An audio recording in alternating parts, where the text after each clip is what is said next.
This is Gary Butterfield. This is Cole Ross.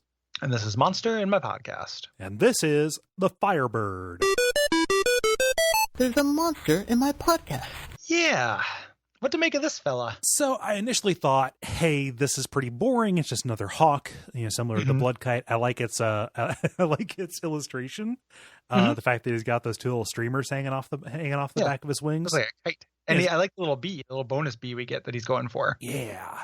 But yeah, like these are just insectivores. They swoop around, but then you get to the key detail that is contained within their name, which is these things love fire. Sure. I love it. They don't like shoot fire or anything though. No. You expect them, being a role playing book for them to like throw fire or something like that. Gotcha. Right. They just happen to pop up whenever there is incidentally fire. They're really only ever dangerous to bugs.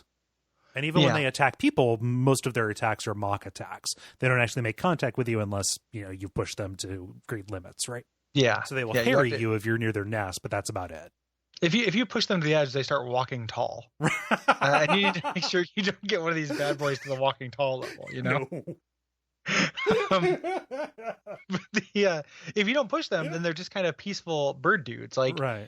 They seem neat. Like, if this were a real animal, it would be one of my favorite animals because it'd be fun to watch. Oh, of course. They talk about that. Like, you create a bonfire and these things like swoop and play in it and like just do bird pratfalls and stuff. And like, I'm into that. Yeah. I'm down for a bird that you can effectively lure. Oh yeah, I'm into an animal I can Pied Piper into my stomach or elsewise. But they're not. I wonder what they're doing in this book.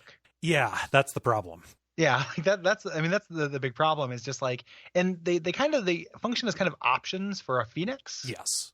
So I think a phoenix shows up later. I think phoenixes are in this game. Mm-hmm. And these things kind of hang out with phoenixes. They're hangers on. They're part of the entourage. Yeah.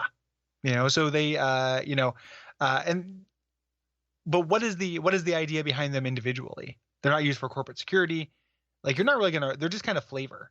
They're just like incidental, right? They're like, oh, there must be a fire around here. I tend to notice fire or smoke quicker than I notice birds. And I notice birds pretty readily. You are a bird noticer. Yeah. I guess that it would be the idea is like you see one of these things and you might think like, hey, there's some fire. Yeah. That's weird. I guess that's, indirect. Yeah, and the Shadowhawk is pretty muddled as well because you have Spectre, who is coming out here as like a conspiracy theorist. He's a Firebird truther, saying it can't be a coincidence that they hang around with phoenixes. When why in reality, does it have to be a coincidence? A phoenix is perpetually on fire, or kind of is always around fire. So you would expect that they're just hanging around because they love to cavort in the flames. It's weird that all these mice chase this cheese golem around. That can't be a coincidence. It has to be by design. And it's like, yeah, it's just design, man. Yeah, so I don't the one little hook, they even like shoot themselves in the foot because the hook they give is like, let's say they're attacking you, can you set fire to something and distract them? Mm-hmm. And they're like, what's more strong, like territoriality or love of fire? And they're saying that's probably territoriality. Yeah. And mostly just because they wanted to make it really hard for me to say that twice in a row. Territoriality. There we go. Yeah. So which instinct is stronger? And the instinct to protect their young. Tokitori to reality. The game everybody has but can't remember why. Everyone owns but no one has played. Tokitori 2. The teleporting kiwi bird.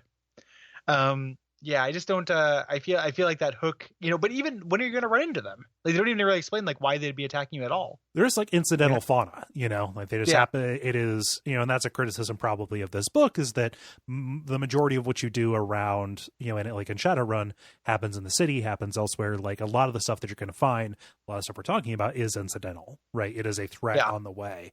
This is on the way, but it is decidedly not a threat. Yeah. Yeah. So not quite an exciting monster manual entry, right? That maybe I wanted it to be. Fire resistance is something that you can get with a certain kind of like cloak. Yeah. Not even a magic one. Like, I can go down to the store, like the camping supply store, and probably buy like a fire retardant, sheet. Yeah. And then have all the powers of a Firebird. Yeah. If your power is something you have in common with most children's toys and clothing.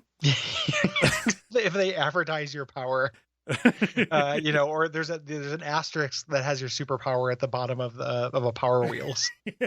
This complies with the California blood kite ordinances. Yes. Brought to you by our backers at patreon.com/duckfeed.tv.